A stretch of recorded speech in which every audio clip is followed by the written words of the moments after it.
পশ্চিমাদের কপালে চিন্তার ভাঁজ ফেলে এবার রাশিয়ার সাথে বড় এক চুক্তি সেরেছে ইরান।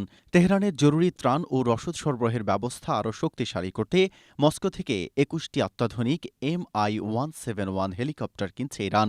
বুধবার রাশিয়ার রাজধানী মস্কোতে এই মেগা চুক্তিতে আনুষ্ঠানিকভাবে সই করেছে ইরানের রেড ক্রিসেন্ট সোসাইটি এবং রুশ প্রতিনিধি দল। রাশিয়ার রাষ্ট্রীয় সংবাদ সংস্থা তাস এই বাণিজ্যিক চুক্তির খবরটি নিশ্চিত করেছে।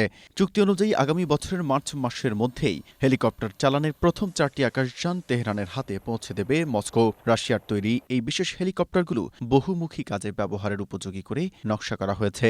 বিশেষ করে এতে যুক্ত থাকছে উন্নত নাইট ভিশন প্রযুক্তি।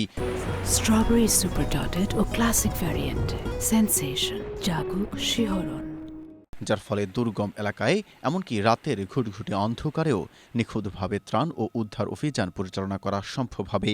এছাড়াও আকাশ থেকে ভয়াবহ দাবানল ও অগ্নিকাণ্ড নিয়ন্ত্রণের জন্য এতে অত্যাধুনিক অগ্নি নির্বাপন ও সরঞ্জামও যুক্ত করা হবে।